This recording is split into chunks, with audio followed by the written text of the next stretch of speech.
What town are you in? Bristol County. Where's that? Like, what are you near? Fall River, New Bedford, the Rhode Island border. Gotcha. Very good. Excellent. And this is a high school, and this is a criminal justice class specifically, right? It's a criminal justice program. Program. Okay. What does that mean? What's the difference? These guys have been with me for 3 years. Oh, wow. Fantastic. Is there an internship or sort of externship aspect? There is in non-COVID years. Right. Okay. All right. So some of these students maybe have worked in public defenders or prosecutors or AGs or something like that. Last year, I had some kids working for the DA's office. I had some kids working for public defenders. I had some kids working in law firms. I had some kids working in police departments. I had some kids working in. Where else did I have some people working? No, I didn't have anyone in the court. They won't take anyone. I can't remember. Oh, I had someone working with a crime analyst. That's incredible. Give me the name of the town again that you're in.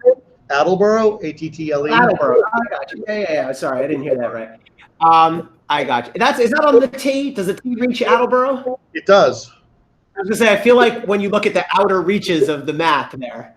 We are on the commuter rail. Gotcha. Very good. And is this a public school? It is. Great. Wow, they do this. I can't believe this kind of program is offered through a public school. That's great. Okay, so let me get started. It looks like some people are popping onto the Zoom, or not Zoom, the Google Meet here. And what is your timing like on this class? We ended like 1:45. Okay, that's perfect. Yeah, because this is my 4th of 6 classes I'm doing today, so I've got the T going here. Yeah, I have another one at 2, so perfect. Okay. Well, first of all, Mr. Reed, thank you for having me. For the students who don't know how this happened, it's my brother's fault because one of my brothers is a teacher, an English teacher here in New Jersey.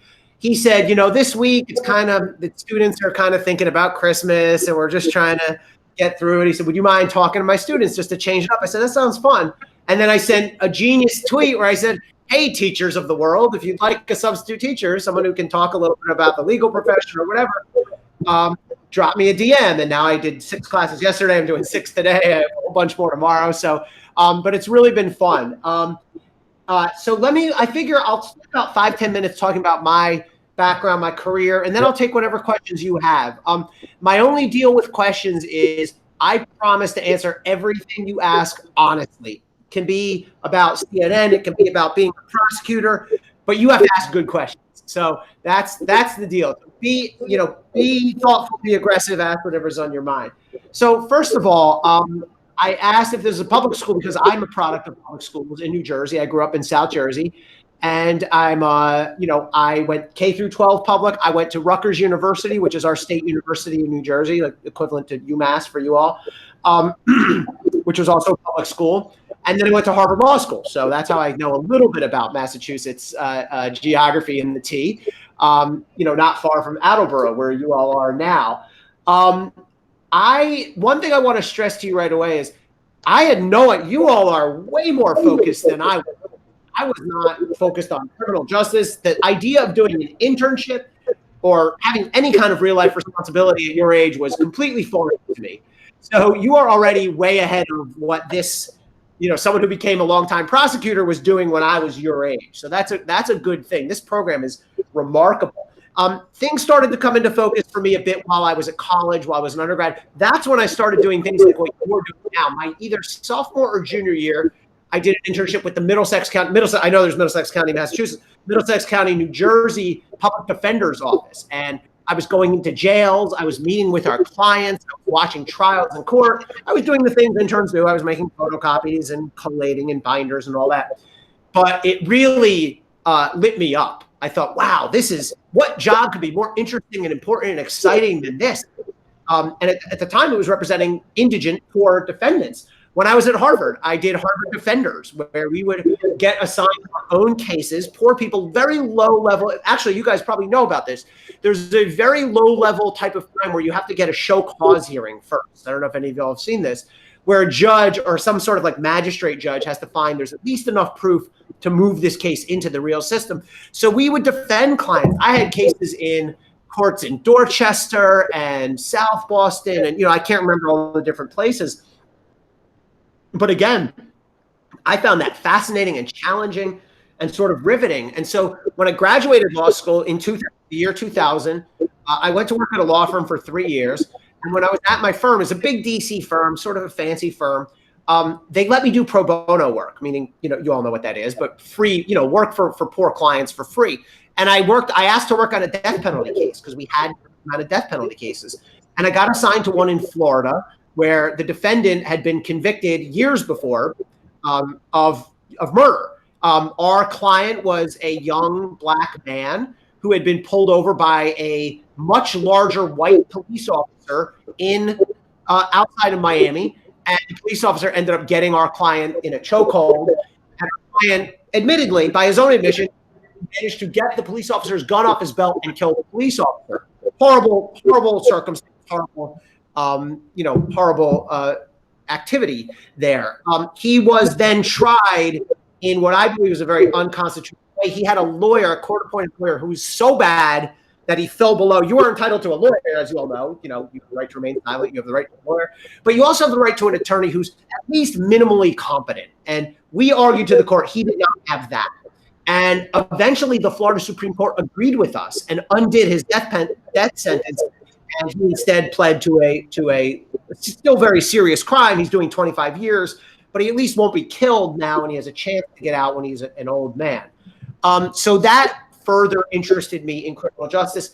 I then became a federal prosecutor in the Southern District of New York, which is Manhattan. It is very hard to get these jobs. You'll get rejected. I got rejected plenty of times. I got rejected from plenty of colleges. It happens. You just have to roll on to the next thing. I was lucky enough to get hired in Manhattan. I spent 8.5 years as a prosecutor, federal prosecutor. The main thing I did was mafia cases, organized crime. I became chief of organized crime unit eventually. And so if you've ever seen Sopranos and, Goodfellas and Godfather and all that, people say, well, were your cases like that? The answer really is yes, except they were real. And by the way, on Christmas break, you'll be watching movies because no one can go anywhere, watch Goodfellas. Don't tell your parents I said so, but it's fantastic. It's violent, but it's a all classic movie. I think Mr. Reed can probably vouch for that. But I did real life, murder trials against mob bosses. We dug up bodies that they had buried in the woods years before. Hits on people, uncles authorizing murders of their own nephews, contract murders, anything you can think of, plus racketeering, extortion, loan sharking, you name it. And I did trials and I did appeals, and I worked hand in hand with FBI agents and other federal agents and NYPD officers, and it was a thrill, and it was challenging and exhausting and wonderful. And we can talk more about that. I'll answer whatever questions you have. I then spent the last 5.5 years after that, not the last 5, but 5.5 after that, in charge of the entire criminal justice system in New Jersey. I was director of the Division of Criminal Justice, so I supervised all of our cops and prosecutors across the state. And in addition to cases, we also were involved in police policy, things like bail reform, right? You all probably know what bail is, but we changed from a money-based bail system where whether you could get out of jail waiting for your trial depended on what you could pay. It really discriminated against poor people, and it let rich, dangerous people out. We completely scrapped that system. We passed a new law. We amended our state constitution, and we switched over to a risk-based model where the decision is not based on how much money you have. It's based on whether the judge finds, the prosecutor and the defense sometimes argue this, that the person is an undue risk and cannot be safely released. And so as a result of that, our crime numbers have gone down slightly. But you all probably know this. Never believe anyone, any politician, any prosecutor who tells you, I did this and that caused our crime numbers to go down, because crime numbers are subject to so many different factors and inputs and variables. It's a classic politician move to say, I created that reduction in crime. Be skeptical when you hear things like that, because it's a lot of different factors at play, including the weather. I mean, there's science that shows that colder weather leads to fewer crimes, and rainier days lead to fewer crimes. So, but we definitely led to far lower rates of incarceration. Our incarcerated population in New Jersey has now gone down 30% since we did this 3 years ago, which is remarkable. And if you can do that, if you can reduce the number of people locked up by 30% and not have and actually have a reduction in crime, that's a good policy. So we did that. We worked on police use of force. When can police use force? When can they use lethal force? How do we train police officers on that? Body cameras. We didn't have body cameras on our police officers 5 years ago. Now they all have them. I just wrote an op-ed. If you follow me on Twitter, I just sent it out about 10 minutes ago about our new use of force policy here in New Jersey, how I think it's a good thing and a smart thing. So that was my experience as a prosecutor, 14 years total. And then 2 and change years ago, I was done being a prosecutor. I'd done it for a long time. And I didn't want to go back to the firm, like, you know, the salaries are outrageous. I mean, I'm talking, some of my friends from the U.S. Attorney's Office make NBA, joke, but it's true, NBA salaries. There's people making $3, $5, $8 million a year. And even though that is unbelievable amounts of money, I didn't want to live that life. I went to teach at Rutgers. Mr. Reed's going, no, if you can make $5 million, go do it. Don't listen to this guy. I chose that lifestyle as well. Yeah, exactly. I mean, teachers have made a similar choice, which is to work in a field that we find rewarding and meaningful. I taught at I teach still at Rutgers, the same college I went to as an undergrad, which is right, 10 minutes away from my house. And I started doing CNN just almost on a whim. A friend of mine was doing cable news, and she said, would you be interested in trying this? Because they're right in the middle of the Robert Mueller investigation. She said, they need former prosecutors who can explain this stuff. What's a search warrant? What does it mean if there's a wiretap? How does an indictment work? And I said, yeah, that sounds kind of fun. And I started doing CNN, and they brought me back and put me on different shows. And now I've been working for CNN as a legal analyst for 2.5 years. I do on-air stuff for CNN. I write for CNN. I write for Cafe, which is another sort of legal outlet. I have a podcast coming early 2021 on true crime and the mob. And I have my first book is publishing next summer, the summer of 2021, July 2021. It'll be in bookstores. You'll see it in Barnes & Noble and whatever. You can pre-order it on Amazon. Not that I'm plugging my products to a bunch of high school kids, but it's going to be good. I'm basically done writing it. It's about what has happened at the Justice Department over the past 2 years. And I argue that from the perspective of a real prosecutor who was sort of raised in the DOJ as it should be and learned all the lessons that you need to learn, William Barr, over his past 2 years as Attorney General, has badly corrupted the place and has misused DOJ's power and abused his own power. So that's the sort of one-sentence summary of the book. So I have a lot of jobs right now. My wife always told me, you need a lower number. Most people only have one job or two. I have 5. I think if you add them all up, I'm also affiliated with a law firm. So that's what I do. And this talking to students, though, man, is way more fun than all of that, I've got to say. Before I take questions from you all, let me just say a couple things. There's so much pressure on students of your generation when it relates to college and resumes and all that stuff. Let me just tell you, that stuff is overblown. When I was your age, or Mr. Reed, I'm sure was your age, it was different. People, if you wanted to go to college, you wanted to go to a good college, great. You applied, you got rejected some places. I got rejected some places, you get in some places. No, you're fine. Now I know I have my son is 15. He's not quite in the college thing. He's a sophomore, but my nephew is a freshman now. And the panic and the pressure put on you all by, I don't know what various forces out there, the tutoring and the prep and the rankings, and I have to go to this school. Oh, I didn't get into my top choice. Oh my, please take it from me. You don't need to be under that much pressure. You don't need to put that much pressure on yourself, and people don't need to put you under that much pressure. If you want to go to college, you're going to get into a college. You're going to get there, and you're going to realize it is the right place for you. And what matters is how you do there. It doesn't matter what the name on the sweatshirt is. It matters how that whether you learn when you're there, whether you figure out what you want to do when you're there, and whether you get a couple good experiences under your belt where you're there. That's when things start to matter. But this panic about have to go to Ivy League, have to go to top 10, try to look past that. I know it's hard, but take it from me. There is, you can go to UMass and do great. I went to Rutgers. I did well. kids who went to UMass and did great. You can go to community college and do great. I speak at our Middlesex County Community College right here. So anyway, try to be, keep the world in perspective. I know it's hard when you're 16, 17, 18 years old and everyone's telling you this is life or death. It's not. Okay. So why don't I take questions now? People can raise their hands. You can, I'm not really good with Google Meet, but if there's a chat function, you can ask me directly, or Mr. Reed can read off to me, or whatever you want to do. All right, I have a couple of questions pre-written just to get us started. As we're going, people can add them to the chat. Anyone live here can raise your hand. Go ahead. Or you can raise your hand on the Google Meet if you're on the Google Meet, and I'll get to you. So let's start with a softball question. I love softball questions. They're the best kind. What is justice? Great question. We used to say, when I was at the Southern District of New York, which is part of the U.S. Department of Justice, we used to say once in a while, it's called the Department of Justice. It's not called the Department of Convictions. And there is a misimpression out there that what prosecutors do is just try to win and kick butt and lock up as many people as possible for as long as possible.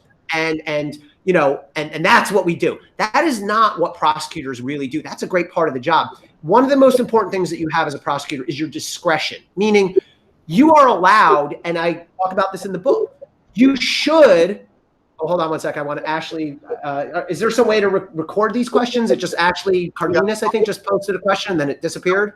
I'll take care of it. Have that, Candy Alice? Yep. Okay, well, Ashley, hold on to that. You are allowed to bring your judgment, your sense of fairness, your sense of what is right, your sense of mercy and proportion into play as a prosecutor. You have to, so in order to charge a case, of course, you have to have the proof. You have to be able to prove it's a crime. But that doesn't necessarily mean that's it, you must charge. And I had plenty of cases, and it's hard. You learn this more as you go through it, as you become a more experienced prosecutor. You look at a case and say, we don't need to charge that case. Or, okay, we're going to charge that case, but that person doesn't necessarily need to go to jail. They can plead to probation. Or that person needs to go to jail, but not necessarily for 10 years, for 5, that's fine. Now, look, there are all types of terrible people who do terrible things who need to be locked up for 40 years, life, if it's a murder. But you have so much power as a prosecutor to take away a human being's liberty, send them to prison, to destroy lives, to destroy families, to destroy livelihoods, that you have to be aware of that as a prosecutor. And to me, it's one of the great things and great challenges about being a prosecutor. So what is justice? There's no neat answer, but I do want you to understand that if you're a prosecutor, your job is not just to rack up convictions and as long a sentence as possible. Your job is to seek what feels like the right outcome when you take all the different factors into account. That's a really good question. And so, Mr. Reed, tell me who you want to go next. I saw Ashley's question, whatever. Well, so just jumping off of that real quick. So do you feel is that Emily Bazelon's book? Yeah. Yeah. Do you feel like prosecutors are going in the right direction then? I do. There's been a lot of movement. So for all of you students, when Mr. Reed and I were younger, in the 80s and 90s, all you ever heard from political candidates was, I'm tough on crime and my opponent is soft on crime. In fact, the most infamous of those attacks was done on the former governor of Massachusetts. In 1988, Michael Dukakis was running for president, and George H.W. Bush basically tried to paint him as a soft liberal, soft on crime.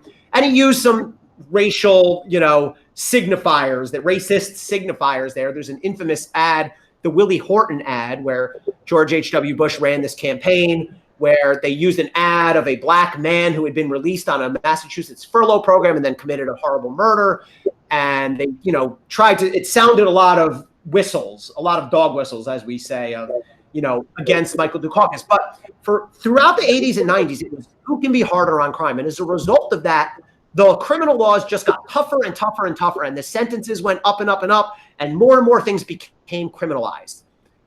Joe Biden took some heat for this because in 1994, he was one of the key sponsors of the crime bill, which imposed what now appear to be ridiculously high sentences. He has apologized for it. Bill Clinton has apologized for it. He's the one who signed it into law as president. Now we are seeing things moving in the opposite direction, where There is a move towards de-incarceration. I talked about it before, towards reducing the numbers of people incarcerated. You're seeing a couple things happening. A, you're seeing more progressive prosecutors elected and appointed who are doing things a new way. B, you're seeing changes in the actual laws. The federal government passed the First Step Act a few years ago. It was a bipartisan rule. And what that did was lower some of the mandatory minimum sentences in the federal system. Only a few. I don't like when people say, oh, we did criminal justice reform. No, the First Step Act was a first step, and that's about it. And in the states, a lot of states are now lowering, especially where the sentences got really out of control was in nonviolent drug crime, where someone would get caught with a modest amount of drugs, and they would have to, by law, do a minimum. This is what we mean by a mandatory minimum, a minimum of 10 years or 5 years or 20 years. And there are just way too many people serving outrageously long sentences for drug crimes. And a lot of those state laws and federal laws are changing now. So I think the trend is definitely now towards that. Look, it's a historical cycle. In the 90s, it was get tougher on crime. Now I wouldn't even say get lighter on crime. I would say now it's more towards get smarter in the way what we call a crime and how we punish people. Thank you. All right. Just very quickly, Ms. Honig, this is Ashley Candialis. Yeah, Ashley, there you are. Hey. She's actually interested in going into journalism. Mm-hmm. So great. In a couple of years, can you get her an internship? Yeah, of course. I'll do my best. I can't guarantee you to be with CNN, but I know a lot of people in a lot of different media. But CNN has a good program too. All right, I'll slide back in your DMs in a couple of years. Of course. Ashley, go ahead. Did you have a question, or do you want to? So her question. Go ahead. Since you do CNN and media, what is one thing about that job that you didn't see coming, or you wish you knew before you went in? All of it. This was never part of my plan. I didn't leave the prosecutor's office and think, how do I wind up on TV? I did it because I thought it was interesting and fun, and I started doing it because I thought it'd be good for Rutgers, where I teach. It's good to have someone on TV who people recognize. There's so much that is great about it. It's unpredictable, which can be great or bad, but mostly great. You get to comment on the most important issues as they happen. I've been called and said, can we put you on in 3 minutes? I'll go, what happened? They'll go, oh, this happened. I'll go, okay, hold on, let me read. I'm ready to go on.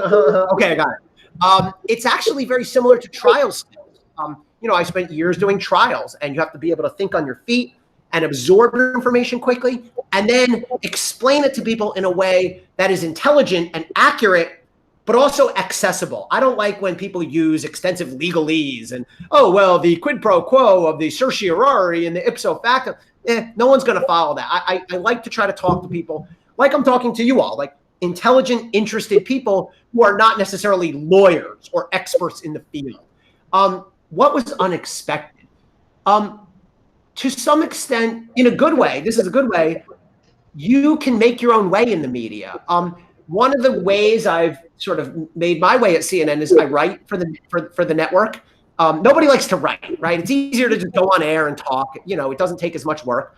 I started writing for them, and that started getting noticed, and then shows would notice that and start booking me, and other shows would see, you know what I mean? So that was sort of an in for me. And it's like any other job.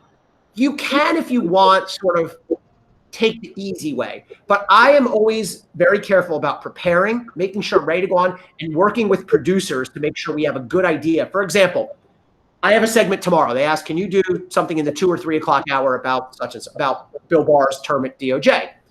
And I know the producer. I said, sure. I said, let's hop on the phone at 4 o'clock today, and we can talk through what angles are interesting. It would be much easier for me to just be like, sure, I'll just dial in then. But, instead, I'm going to take that extra effort to make sure that we have some interesting things to say, and they know where I'm at. A lot of times I write up my talking points and send them in beforehand. That's not to say it's canned, but you get a much better product. And I guess it's a lesson for any job. You can sort of get by, or if you take that extra step, you can really excel at it. So I love that part of it. It took me by surprise. I still am sort of surprised I'm doing this. And I know some of the people I know and have relationships with some of these people who are, I mean, whether it's Anderson Cooper or Don Lemon or, these people I talk to on the phone now and chat with, and it's a fascinating thing. So I highly recommend the media. Just know this: if you're going to go into the media world, it ain't easy. You have to put in your time. Yeah, it doesn't pay a whole lot, especially when you're starting out. But boy, is it worth it! I mean, it's so rewarding. It's as rewarding as being a prosecutor. In some ways more. So I love it. I'm thrilled to do it, and I encourage you to follow it as well. Thank you. All right, thank you. What's next? Who raised it? Neil. Neil, you raised your hand. Go ahead. Neil Bowie. Hi, how's it going? Hey, Neil, thanks. I was just wondering, what do you think was your most, I don't want to say important or interesting. Yeah, we'll say interesting. What do you think your most interesting case you prosecuted in New York or New Jersey during your time as a prosecutor? I'm so glad you asked that, because there's going to be a little bit of Massachusetts in this one, not far from where you all are at. So here's my favorite case, the coolest case I ever did. The Genovese family is one of the 5 New York City mafia families. They're generally seen as the smartest, the best organized, the toughest one to flip people, right? We flip cooperators. We say, look, we're going to charge you with murder, or we have charged you with murder. If you testify for us and tell us everything you know, we'll write you a letter and you'll get a vastly reduced sentence. That's the deal. Nobody had really had any luck flipping the Genovese family. What they did was very smart. They said, look, there's a lot of competition for the mob dollars here in New York City, right? There's 5 families. We're all crammed together. Why don't we try to expand? And so they went to Springfield, Massachusetts, right? Not far from you all, where the Basketball Hall of Fame is, right? And they set up shop there, and they started running mob rackets in Springfield. They were shaking down businesses. They were doing loan sharking, that kind of thing. And the guy in charge of it was Genovese capo, so a captain, a pretty high-ranking made guy named Al Bruno. You guys can look this up. Mass Live covered it and everything.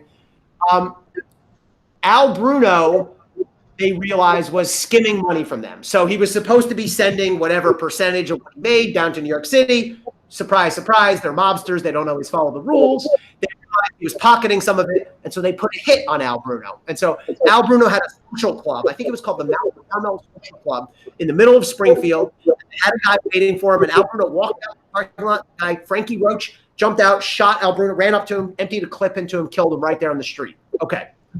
We prosecuted 7 people who were involved in that murder, from the boss back in New York who ordered the murder, to the guys who brought the message up to Massachusetts, to the guys who actually did the shooting, the guy who actually did the shooting.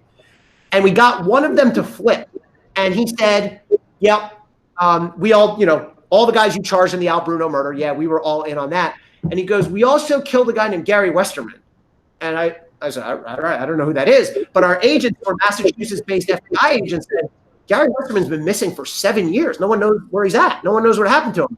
And our cooperator, a guy named Anthony Aralotta, Anthony said, oh, we killed him. We buried him in the woods. I can show you where. And we were like, yes, please. So we got from the judge. Anthony was in jail, but you can get permission from a judge to take him out of jail for like a field trip, I guess. As long as the FBI and the marshals have him in custody.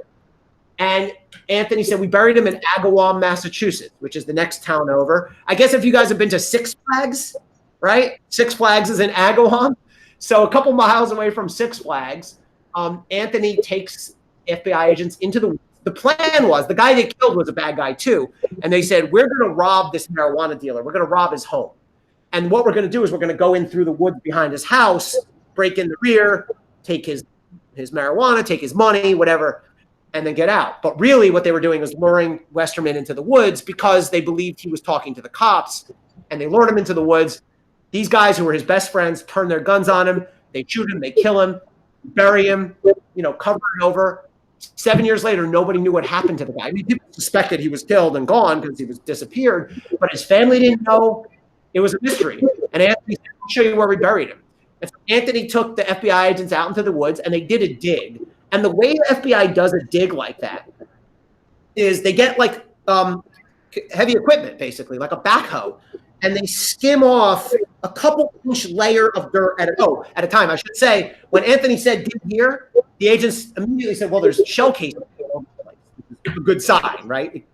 suggests that is where it happened. 7 years in the Massachusetts winter, those shell casings were totally intact. They start digging, skim layer 1, skim layer 2, skim layer 3. And each time they skim a layer, they scoop it, and then they put it into like a maybe 8 or 10 foot wide, like a, what's the word? Like a colander, right? You know, when you drain spaghetti, or like if you're playing in the sandbox. Yeah, exactly. But a huge one. And they dump it in because there could be evidence in there. You don't know what you could find. You could find body parts, DNA, shells, bullets, whatever. In fact, they did find cigarettes. One of these idiots was smoking cigarettes at the scene and tossing them in as they filled the hole. Don't do that. That's DNA. And after the third or fourth scoop, they said, oh, they were emailing us. We were in New York. Oh, we found 2 Nikes. Oh, and Anthony said, when we killed him, we pushed him in the hole, and he walked in head first, so feet up. And he said, oh, we found 2 Nikes. Oh, now we found 2 ankle bones. Now we found 2 shins. Now we found 2 knees. And sure enough, they dug up Gary Westerman. 7 years later, his body in the same clothes he was wearing a ski mask. Because remember, he thought they were going to do a robbery, and he had a taser on him because he thought he was going to tase the guy they were robbing. And 7 years later, we dug up that body. And I love that because A, it's a great story. B, it was really fun to argue to the jury. And C, we were able to give his family closure, right? I mean, imagine that. I mean, look, Gary Westerman was no angel. But imagine what his family was going through. They knew he was going, they didn't know anything about what happened to him. And so to be able to solve a murder like that 7 years later, I did other cases that were 17 years old once. I did a 1992 murder in 2009. We did a trial. But that is really satisfying. And I want to give you one little Massachusetts footnote to this. One of the guys we convicted of that murder was a guy named Freddie Geas, Geas. And about 2 years ago, maybe, my phone starts going crazy one day because Whitey Bulger, the infamous Boston mob boss, if you may remember, was murdered in jail. You guys remember this? He was killed in jail. The reports were that there was different reports that his eyes were gouged out or this or that. Well, guess who did that? Freddie Geas, my defendant. The guy we locked up for life, one of the guys we locked up for life on that case, while he was in jail, murdered Whitey Bulger. And, I mean, that was what the newspaper reporting was. And when I heard that, I thought, oh, my God, I can't believe, this guy I prosecuted killed Whitey Bulger with his bare hands. And then I thought, of course, it was Freddie Geas because he was a maniac and killed almost for sport. We convicted him of 2 murders and the third one where they shot a guy 9 times and he lived. So that is my Massachusetts story. That's my favorite sort of story. The most meaningful case I ever did was I did a human trafficking case, sex trafficking case, where people were smuggling young Korean women into the United States and then essentially more or less enslaving them. And again, you can Google this. New York Times wrote about this when I did this case. Making them work as sex workers, locking them in basements, making them live in horrible conditions. I won't even get into all the details. It was essentially close to modern day slavery. And we ended up arresting 30 people in that case. I tried 5 of them. We had 5 defendants on trial that we convicted them all as well. That was a really satisfying case because it was grotesque behavior. And we found 70 women. When we did these arrests, we found 70 women who were being held basically in captivity, who we were able to, get back on their feet. Some wanted to go back to Korea. Some stayed here and were witnesses for us. And we got them placed with victim services agencies. So that was the most satisfying case. So thanks, Neil. Good questions. Thank you. All right. We have about 10, 12 minutes left. So maybe 2 more questions, Mr. Reed? Any follow-ups to that? Well, one of my follow-ups was, were you ever personally felt like you were in danger? Yeah. Good question. The crazy answer is no, because the mob never threatened me. Because it's actually one of their rules is you don't mess with prosecutors or judges. Now, they break their own rules all the time because they're mobsters. But there's a reason for that rule. Because let's say they did something to me. The case doesn't go away. If it did, they'd kill me, no problem. But the case doesn't go anywhere. The next prosecutor comes in. And if you try, this is why they have the rule. If you do anything, a prosecutor or a judge, the whole entirety of the FBI, DEA, ATF, U.S. Attorney's Office will come down on your head. And mobsters do not like heat. They don't want law enforcement attention. There's no better way to get law enforcement attention than by trying something on a prosecutor or a judge. The other thing is, I was always, look, I fought these guys hard in the courtroom. There's no question about that. But I never made it personal. There were some prosecutors who would growl at their defendants, or, I'm going to lock this effer up, or this, that. For me, it was like, look, this is business. Personal, me versus you. That we're in this.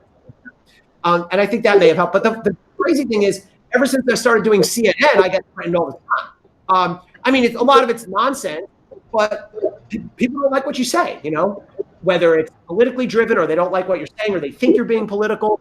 I've gotten every kind of, I get all sorts of nasty, plenty of way more positive stuff. It's great.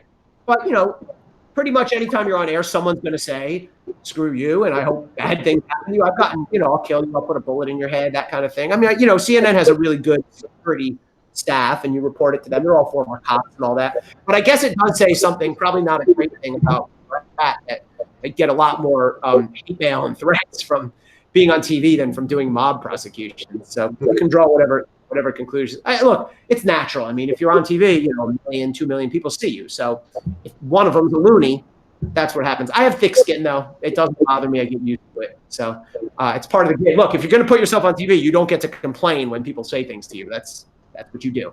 So, want to take one or two more?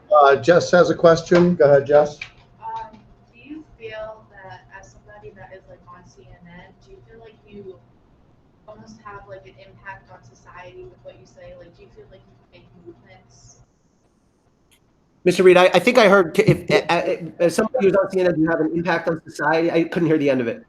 Do you feel like you can impact like people's movements, like impact people's decisions and that sort of stuff? I do. Yeah, I mean, that's one of the best things about it. I think the main value that I provide is helping people understand what's going on, and also explaining to people what's real and what's spin. And I'll give you an example. Over the last several weeks, the president has been trying to challenge the election in the courts and saying, I'm going to go around, I'm going to have Congress do it, and I'm going to, fight the Electoral College. And I've been on air constantly saying, here's what he can do, here's what he cannot do. Here's what's realistic, here's what's not realistic. And generally, I've been saying, all this stuff he's talking about doing is stuff that you cannot do under the law, or that even if you can do, will never work, given where we are right now. So I think that's really satisfying and important to explain to people how the law works, how it doesn't work, what's real and what's not. And that, I think, can really make a difference in the way people understand government, the way people understand, the courts and the law. So that's something that I always try to do whenever I'm on. One of our last questions is, what are you reading right now? Great question. I just finished 2 really good books. They're not super intellectual. I just finished a book about the game show Jeopardy. It's called like Answers in the Form of Questions. It's really funny. It's really interesting. It's about the history of Jeopardy and Alex Trebek and all that. And before that, I read, oh boy, this is really not intellectual. I read Oral History of Dazed and Confused movie, which is a great movie, also one you should watch. If you're looking for a book though that applies to this area, the one I have my college students read, it's called Devil in the Grove, by, I'm blanking on the guy's name, but it's about Thurgood Marshall, and not his years as a justice. You all know he's the first African-American Supreme Court justice, was the first African-American Supreme Court justice.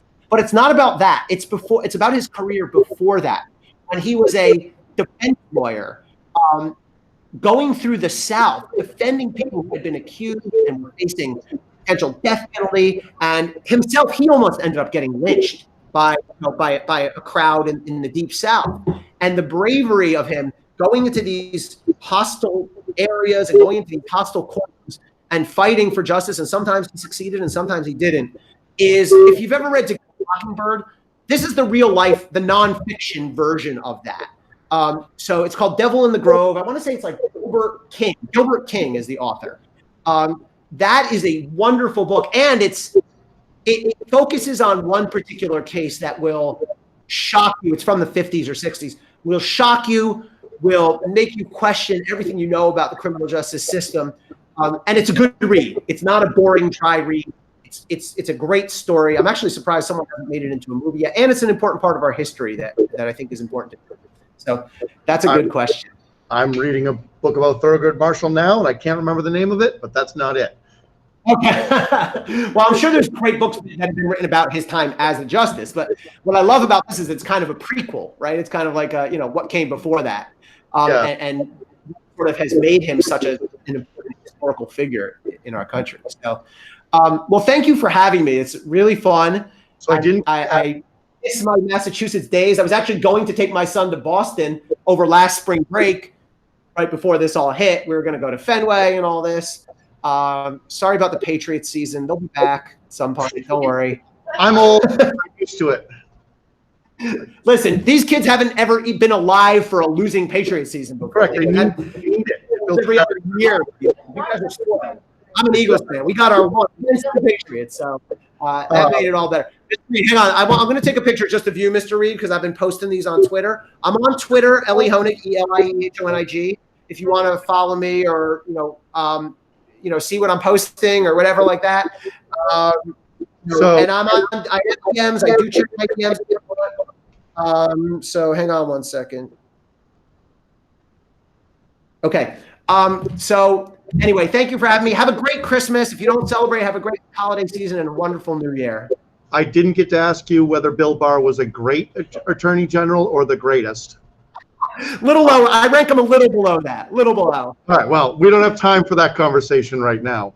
And then exactly. The other thing, whenever I have guest speakers in, one of the reasons I have guest speakers in for 3 reasons. 1, you guys are experts in the field. I am a generalist. You guys know a lot more than I do. 2, networking. And 3, I don't have to work. So on the second one, who are you going to hook me up with for my next guest speaker? I can help you. DM me. I mean, there's a lot of great prosecutors, cops, judges. I can help you for sure. All right. We'll work it out. Ask, guys, am I going to take them up on that offer? Yeah, 100%. Yes. Yeah. I'm glad to help you. There's plenty of willing speakers out there. I know, and they all have interesting. One of the things that my living room. What's that? Especially in this weird Zoom world, I'm in my living room. It's easy. I want to get these guys to know that as seniors in high school, that there are a million jobs out there that they haven't even thought of yet. I broke him. Thinks about being a lawyer, a cop. There's analysts, there's lab techs, there's support staff. I mean, there's so many things you can do. There's court personnel. So yeah, keep a broad view on this stuff. Yeah, because if you're interested in these ideas of justice, then you could do whatever you want to do. Yeah. Absolutely. All right. All right, guys. Thank you, Mr. Thank you Honig. so Great much. one. Appreciate it. Have a good Thank you. holiday. Thanks. Thank you. Thank you. Aw, that was so good. That guy was sick. He's still on. Do you miss me? Yeah, now Now he left.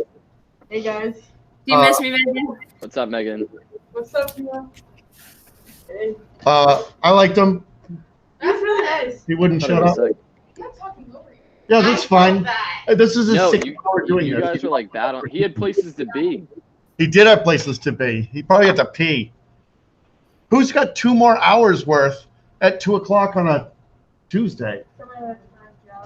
People are hustlers. 2 more classes to present to. How late do these kids go to school? Yeah, that's what I was wondering. It could have been like, maybe he was. Maybe the teacher is just like forcing them to go to this meeting.